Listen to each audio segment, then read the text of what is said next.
शुरुआत कर लेते हैं बड़ी खबर के साथ जो रायपुर से आ रही है।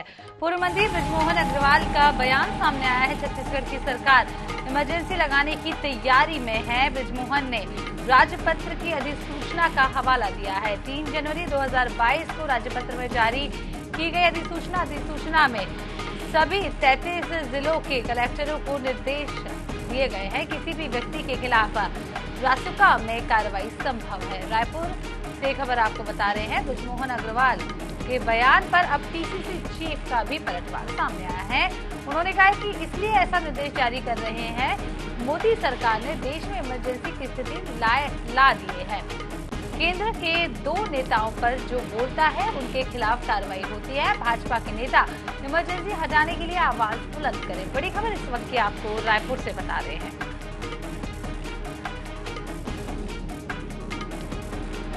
छत्तीसगढ़ की सरकार अब छत्तीसगढ़ में इमरजेंसी लगाने की तैयारी कर रही है। 3 जनवरी 2022 को एक छत्तीसगढ़ राजपत्र में असाधारण अधिसूचना जारी की गई है, जिसमें छत्तीसगढ़ के सभी 33 जिलों में कलेक्टरों को इस बात का अधिकार दिया जा रहा है कि वो किसी भी व्यक्ति के खिलाफ राष्ट्रीय सुरक्षा अधिनियम के तहत कार्रवाई कर सकते हैं। मुझे लगता है कि मुख्यमंत्री जी अब डर गए हैं, घबरा गए हैं, वो तानाशाही पर उतर आए हैं और इसलिए राष्ट्रीय सुरक्षा अधिनियम के तहत कार्रवाई करने का अधिकार बिना किसी कारण बताए और जिस प्रकार की उसमें उद्घोषणा की गई है वो भी आश्चर्यजनक है कि इसका निर्णय कौन करेगा जो अशांति पैदा करने की कोशिश कर रहा है। इसका निर्णय कौन करेगा कि राज्य सरकार को असुरक्षित करने की कोशिश की जा रही है। और ये पूरी तरह 1977 की 1975 की याद दिलाता है, जब इस देश में इंदिरा गांधी जी ने इमरजेंसी लगाई थी। अब छत्तीसगढ़ में भूपेश बघेल जी इमरजेंसी थोपने का काम कर रहे हैं और ये बहुत दुर्भाग्यजनक है। छत्तीसगढ़ की जनता इसको किसी भी प्रकार से स्वीकार नहीं करेगी।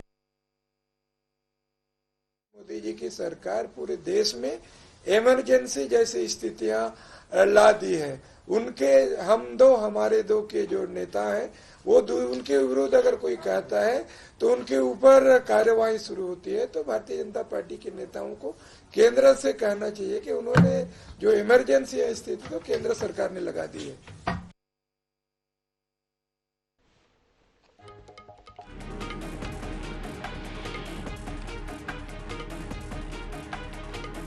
बड़ी खबर आपको रायपुर से बता रहे हैं। आपको बता दें, पूर्व मंत्री बृजमोहन अग्रवाल का बयान सामने आया है। छत्तीसगढ़ की सरकार इमरजेंसी लगाने की तैयारी में, ऐसा पूर्व मंत्री बृजमोहन अग्रवाल कहते हुए नजर आ रहे हैं। उन्होंने ये भी कहा है कि बृजमोहन राजपत्र की अधिसूचना का हवाला देते हुए बृजमोहन अग्रवाल ने ऐसा कहा है।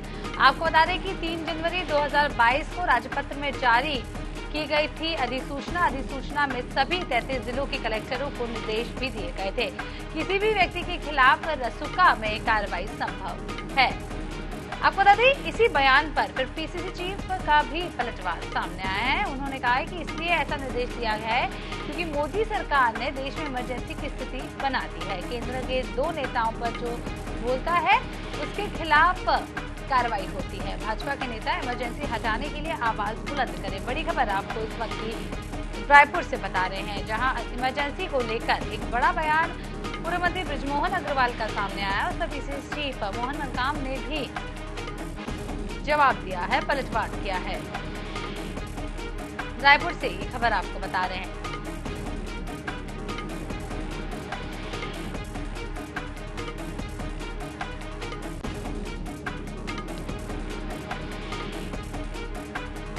आपको बता दें कि यहाँ पर बड़ा बयान सामने आया। बीजेपी नेता इमरजेंसी हटाने के लिए आवाज बुलंद करें, ऐसा मोहन मरकाम ने कहा है। पूर्व मंत्री बृजमोहन अग्रवाल का एक जो बयान सामने आया उसमें उन्होंने कहा कि छत्तीसगढ़ सरकार इमरजेंसी लगाने की तैयारी में है, क्योंकि जो आवाज उठाई है, जो बात सामने आई है उसको लेकर उन्होंने ये बयान दिया है।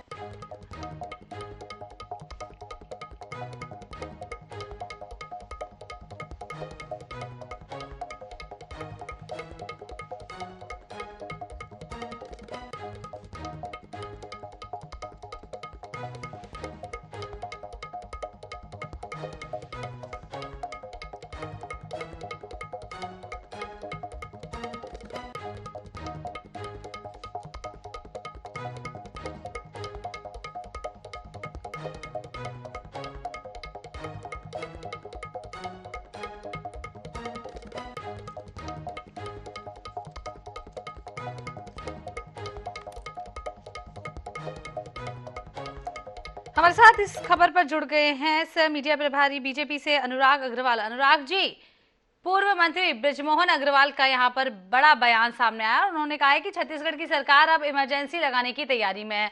उस पर पीसीसी चीफ का भी पलटवार सामने आया। उन्होंने भी अपने पलटवार में पूरा का पूरा जो आरोप था वो बीजेपी की केंद्र सरकार पर लगा दिया है। क्या कुछ कहेंगे? देखिए नेहा जी, ये जो असाधारण राजपत्र में इन्होंने प्रकाशन किया उसकी शब्दावली देखिए कि चूंकि राज्य सरकार के पास ऐसी रिपोर्ट है कि कतिपय तत्व सांप्रदायिक मेल मिलाप को संकट में डालने के कार्य कर सकते हैं। मतलब इनको मालूम है कि कोई कार्य करने वाले हैं लेकिन ये कार्रवाई करेंगे नहीं। इसके पीछे की भावना, इसके पीछे का उद्देश्य आप समझिएगा। 2021 के मार्च में जब सुकमा के कलेक्टर पत्र लिखते हैं कि बस्तर क्षेत्र में ईसाई मिशनरियों द्वारा धर्म परिवर्तन के लिए प्रलोभन दिया जा सकता है, यहाँ की सांप्रदायिक सौहार्द बिगाड़ने की स्थिति की जा सकती है, तब इनको छत्तीसगढ़ के सांप्रदायिक सौहार्द में कोई दिक्कत नजर नहीं आती है। दिसंबर 2021 में बस्तर के कमिश्नर चुरेंद्र जी पुनः इस चीज का पत्र लिखते हैं अपने कलेक्टरों को कि यहाँ पे धर्म परिवर्तन करने वाले ईसाई मिशनरी लालच देकर आदिवासियों को धर्म परिवर्तन कराने का प्रयास कर रहे हैं। इस पर निगाह रखने की आवश्यकता है, तब ये माखौल उड़ाते हैं। स्थिति छत्तीसगढ़ की इतनी गंभीर हो जाती है कि इनके गृह मंत्री ताम्रध्वज साहू जी अपने समाज के बैठक में सार्वजनिक मंच से पूछते हैं कि भाई जो धर्म परिवर्तन कर रहा है हमारे समाज के लोग, क्या आपको धर्म परिवर्तन करने से स्वर्ग मिल जाएगा?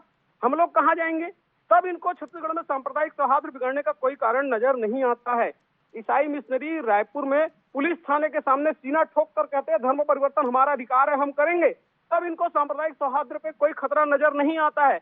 लेकिन जब एड़का में ईसाई मिशनरी एकत्र होकर आदिवासियों पे हमला करते हैं, टीआई का पैर तोड़ देते हैं और उसके प्रतिकार में आदिवासी वर्ग आज खड़ा हो गया है, हिंदू वर्ग आज खड़ा हो गया है, तो इनको सांप्रदायिक सौहार्द बिगड़ने का खतरा नजर आ रहा है। धर्म करना चाहिए। भूपेश बघेल जी को अपने राष्ट्रीय नेतृत्व के आदेश पे दिल्ली पे जाकर ये ईसाई मिशनरियों से मिलते हैं, लेकिन अपने छत्तीसगढ़ के वन पुत्र माटी पुत्र आदिवासियों से जाके मिलते नहीं है। अब जब हिंदू समाज खड़ा हो रहा है तो उसको रोकने के लिए ये काला कानून लाए हैं। इनके तो डीएनए में ये संस्कृति है। आपातकाल लेके आए थे हमारे भारतीय जनता पार्टी ने, तब तक 2.5 साल जेल में रहकर आपातकाल का मुकाबला किया। ये कर ले कितना कानून लाना है, लेकिन हिंदू धर्म की रक्षा के लिए सब खड़े हैं। हम एक बात कहते हैं नेहा जी, कांग्रेस का हिडन एजेंडा होगा धर्म परिवर्तन, लेकिन भारतीय जनता पार्टी का खुला एजेंडा है कि अगर अवैधानिक तरीके से कोई धर्म परिवर्तन का प्रयास करेगा तो ये हम होने नहीं देंगे। फिर ये जो हम पे लगाना है लगा ले। जी अनुराग जी, लेकिन आपको क्या कुछ लगता है रसूखा लगाने की स्थिति क्यों उत्पन्न हो रही है? आप आरोप प्रत्यारोप तो एक दूसरे पर लगा ही रहे हैं, जो भी स्थिति है इसकी स्थिति उत्पन्न होने का कारण क्या कुछ लगता है आपको? नेहा जी, एकदम स्पष्ट है। मैंने जो पूरा बात किया वो आरोप नहीं है, एकदम स्पष्ट है कि बस्तर क्षेत्रों में, और आज तो वनांचल की बात नहीं कर रहे बल्कि शहरी क्षेत्रों में भी ईसाई मिशनरी द्वारा दबाव डालकर प्रलोभन देकर धर्म परिवर्तन कराया जा रहा है। उसका दुर्भाग्य जी बने रहिएगा हमारे साथ यहाँ पर कांग्रेस संचार विभाग प्रमुख सुशील आनंद शुक्ला जी भी जुड़ गए हैं। जी शुक्ला जी, आपसे मैं एक ही सवाल करूंगी, रसूखा लगाने की स्थिति क्यों उत्पन्न हो रही है? रासुका लगाया नहीं जा रहा है। यदि कोई व्यक्ति सांप्रदायिक सद्भावना बिगाड़ने का काम करेगा, चाहे वो किसी भी धर्म संप्रदाय का व्यक्ति हो, देखिए चोर की दाढ़ी में तिनका, जिस प्रकार से भारतीय जनता पार्टी के वरिष्ठ नेता कुलबुला रहे हैं, इससे साबित हो रहा है कि भारतीय जनता पार्टी जो सांप्रदायिकता की आड़ लेकर राजनीति करना चाह रही, उसके उद्देश्यों पे इसमें अवरोध पैदा होगा। इसलिए भारतीय जनता पार्टी के नेता कुलबुला रहे हैं। अरे भाई, कानून है, आप ऐसा काम ही क्यों करते हो कि आपके पास रास्ता लगाने की नौबत आएगी। दूसरी बात, सुप्रीम कोर्ट बोलता है कि धर्मांतरण देश के लिए एक समस्या है, उसके खिलाफ कड़ी से कड़ी कानून, कड़ा से कड़ा कानून बनाया जाना चाहिए। तो मोदी सरकार अभी तक इस दिशा में कोई प्रयास नहीं करती है। धर्मांतरण के बारे में सारे भारतीय जनता पार्टी के नेता बड़ी बड़ी बात करते हैं, सुप्रीम कोर्ट इसमें चिंतित होता है, लेकिन मोदी सरकार, भारतीय जनता पार्टी, संघ के लोग ईसाइयों को बुला के उनके साथ भोजन करेंगे, उनके खिलाफ विष वमन करेंगे। देखिए, देश की सांप्रदायिक सद्भावना को बिगाड़ने का प्रयास करने वाला कोई भी व्यक्ति हो, चाहे ईसाई मिशनरी का व्यक्ति हो या राष्ट्रीय स्वयंसेवक संघ का व्यक्ति हो, उसके खिलाफ कड़ी से कड़ी कार्रवाई की जाएगी। कानून किसी से बड़ा नहीं होता है। दूसरी बात, जब सुप्रीम कोर्ट ने यह कहा है कि धर्मांतरण देश के लिए चिंता का विषय है, तो केंद्र में बैठी हुई मोदी सरकार कानून क्यों नहीं बनाती? पूरे देश के लिए कानून बनाया जाए जिसमें जबरिया धर्मांतरण करने वाले लोगों को जेल के सलाखों के पीछे भेजा जाए। छत्तीसगढ़ में तो मुख्यमंत्री भूपेश बघेल जी ने आह्वान किया था, कहीं भी यदि जबरिया धर्मांतरण होता है आप थाने जाइए, FIR दर्ज नहीं होता तो आप शिकायत करिए, तत्काल FIR दर्ज की जाएगी, कड़ी से कड़ी कार्रवाई की जाएगी। भारतीय जनता पार्टी का एक भी नेता बताए कि कभी थाने गया हो कोई FIR दर्ज कराने के लिए। धर्मांतरण के नाम पे, सांप्रदायिकता के नाम पे, दरअसल जहां जहां भारतीय जनता पार्टी विपक्ष में होती है उसके पास में जन सरोकारों के मुद्दे नहीं होते हैं, जन समस्याओं को उठाने के लिए उनका मादा खत्म हो जाता है, तब वो धर्म की आड़ में आती है और धर्मांतरण और सांप्रदायिकता जैसी बातें करती है। जब ये विपक्ष में रहती है तब इनका मूल चरित्र बन जाता है। और जो कुछ हो रहा है बस्तर में, भारतीय जनता, इसलिए बताइए पिछले 15 साल में भारतीय जनता पार्टी के शासनकाल में 98% चर्च बने। इन 4 सालों में एक भी चर्च नहीं बना। 2% चर्च 2004 के पहले के हैं। तो 98% चर्च आपके समय बने, आप तब सोए हुए थे। तब धर्मांतरण कराने वाले तत्व, जब तत्वों को आप सीएम हाउस में बुला के अरुण पन्नालाल जैसे लोगों को आप भोजन करवाते थे और मुख्यमंत्री के साथ में, तत्कालीन मुख्यमंत्री के साथ फोटो छपती थी, तब इनकी कहाँ गई थी सांप्रदायिक सद्भावना की नीति। दरअसल भारतीय जनता पार्टी के टूल किट है। 2021 में इनके राष्ट्रीय अधिवेशन में निर्णय लिया गया था कि पूरे देश को सांप्रदायिकता, धर्मांतरण की आग में झोंकेंगे, देश में आग पैदा करेंगे।